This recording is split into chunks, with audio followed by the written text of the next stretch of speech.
Hi guys guys, আজকে আমরা কাঠে রান্না করছি।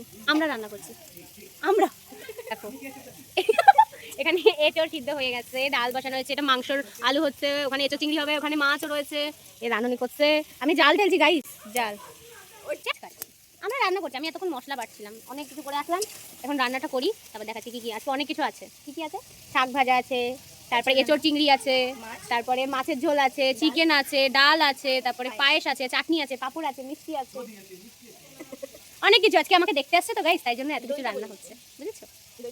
ও দইও আছে, সরি ভুলে গেছিলাম, তাই তো। এটা রান্না করে দেখাচ্ছি, আমরা চিকেন রান্না করবো, তখন দেখাবো, ঠিক আছে?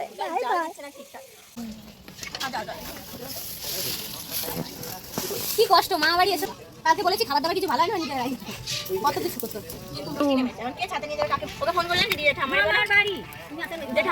গানও চলছে, ডাল আমি পড়তে দেবো না, আমার দাদি ডাল পড়বে, এত ক্ষমতা। চিকেন কষা, তাই জন্য এখন এট ফার্স্ট জিরে, তার তেজপাতা ফোড়ন দিয়ে তার মধ্যে কুচানো পেঁয়াজ হালকা ভাজি করে তার মধ্যে রসুন পেস্ট আর পেঁয়াজের পেস্টটা দেবো। দেখতে থাকো, আমাদের ব্লগ দেখে এনা জ্বলছে, তখন থেকে ভুড়ি মুড়ি কুচকে আমাদের দিকে তাকাচ্ছে, আবার সরে গেল। এই কাঠে রান্না করা কি কষ্ট, মা বাড়ি এসেও শান্তি নেই, এসছি মা বাড়ি বেড়াতে, তাও রান্না চলেছে 20 জনের উপরে লোকে রান্না করেছে।